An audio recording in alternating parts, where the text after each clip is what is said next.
అందరికీ నమస్కారం. ఇది మీ వేణు. అందరికీ ముందుగా రిపబ్లిక్ డే శుభాకాంక్షలు. తెలుగులో చెప్పాలంటే గణతంత్ర దినోత్సవ శుభాకాంక్షలు. సో జస్ట్ ఒక లైన్ చెప్పుకుందాం ఎందుకు జరుపుకుంటున్నాం అనేది. 1947లో భారతదేశానికి స్వాతంత్రం వచ్చిన 1950 జనవరి 26 వరకు కూడా బ్రిటిష్ వారి రాజ్యాంగం 1930 ఎప్పుడో తెచ్చిన వాళ్ళ రాజ్యాంగం ప్రకారమే నడుచుకున్నాము. 1950 జనవరి 26 నుంచి అంబేద్కర్ గారి సారథ్యంలో రాజ్యాంగ కమిటీ ఫైనలైజ్ చేసిన పార్లమెంట్ ఫైనలైజ్ చేయబడిన రాజ్యాంగం అమల్లోకి వచ్చింది. అప్పటి నుంచే మనం జనవరి 26ని గణతంత్ర దినోత్సవం కింద జరుపుకుంటూ ఉన్నాము. సో ఈ సందర్భంగా మన తెలుగు వారికి పద్మ పురస్కారాలు ప్రకటించింది కేంద్ర ప్రభుత్వం. చాలామందికి ప్రకటించింది భారతదేశం వైజ్గా చూస్తే. ముఖ్యంగా కొందరు సినీ ప్రముఖులకు కూడా అందులో పద్మ పురస్కారాలు లభించాయి. రాజేంద్ర ప్రసాద్ గారికి, మురళీమోహన్ గారికి, అలాగే మలయాళంలో మమ్ముట్టి గారికి, హిందీలో ధర్మేంద్ర గారికి. వీరు మనకు తెలిసిన ప్రముఖులు. మిగతా రంగాల్లో చాలామందికి పద్మ పురస్కారాలు వచ్చాయి. వాళ్ళందరికీ మనం అభినందనలు తెలియజేసుకుందాం. అండ్ డాక్టర్స్లో మెయిన్గా డాక్టర్ నోరి దత్తాత్రేయుడికి పద్మభూషణ్ ఇచ్చారు. ఆయనకు ఆల్రెడీ పద్మశ్రీ ఇచ్చారు.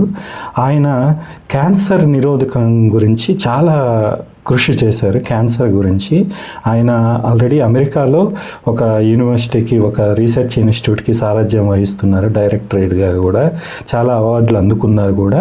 ఇప్పుడు మన తెలుగు రాష్ట్రాలు, ఉభయ రాష్ట్రాలకు కూడా ఆయన సలహాదారుగా వ్యవహరిస్తున్నారు వైద్య రంగంలో. అండ్ ఆయన మన తెలుగు రాష్ట్రాల్లో ప్రఖ్యాతిగాంచిన బసవతారకం ఇండో అమెరికన్ క్యాన్సర్ హాస్పిటల్కి ఆయన ముఖ్య సలహాదారుగా ఉన్నారు మొదటి నుంచి కూడా. సో ఆ హాస్పిటల్ అభివృద్ధిలో ఆయన కృషి ఎంతో ఉంది. అండ్ క్యాన్సర్ మందులకి మనకి అందుబాటు ధరల్లోకి లభించడంలో కూడా ఆయన కృషి ఎంతో ఉంది అని చెప్తున్నారు వైద్య రంగంలో నిపుణులు చాలామంది. ఇంకొకటి ముఖ్యంగా రొమ్ము క్యాన్సర్కి ఆయన కనిపెట్టిన విధానం వల్లే, అమెరికాలో రీసెర్చ్లో కనిపెట్టిన విధానం వల్లే ఆ రొమ్ము వరకే ప్రత్యేకంగా రేడియేషన్ కానీ ఇవన్నీ అప్లై చేస్తున్నారు. ప్రీవియస్గా బాడీ మొత్తానికి రేడియేషన్ కానీ ఇవన్నీ అప్లై చేయాల్సి వచ్చేదట. నిన్న ఒక ఆర్టికల్లో చదివాను. సో మీకు అర్థమయ్యే ఉంటుంది ఆయన ఎంత కృషి చేశారు క్యాన్సర్ నిర్మూలనకని. అండ్ ఆంధ్రాలో, తెలంగాణలో క్యాన్సర్ నిరోధకానికి ఆయన చాలా కృషి చేస్తున్నారు. అండ్ నెలకొక ఏరియాలో కొన్ని సదస్సులు కూడా నిర్వహిస్తున్నారు క్యాన్సర్ మీద ఆయన ప్రజలకి తెలియజేయడం కోసం. ఇప్పుడు లేటెస్ట్గా మనం చూస్తున్నది ఆంధ్రాలో అయితే విపరీతంగా క్యాన్సర్ కేసులు వస్తున్నాయి. ప్రతి పల్లెటూరులో కూడా 4-5 కేసులు సర్వసాధారణం అయిపోయినాయి. అది ఎందుకు అనేది మనకి శాస్త్రీయంగా సపరేట్గా రీసెర్చ్ చేయకపోయినా మనకందరికీ తెలిసిన కారణాలే.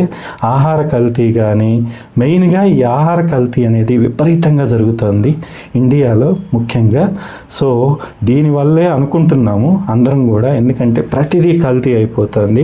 మనం వాడే ఆయిల్ దగ్గర నుంచి, పండించే పంట దగ్గర నుంచి, తినే పప్పు ధాన్యాలు కానీ, ఫ్రూట్స్ కానీ, ఏమైనా సరే అన్నీ కల్తీ అయిపోతున్నాయి.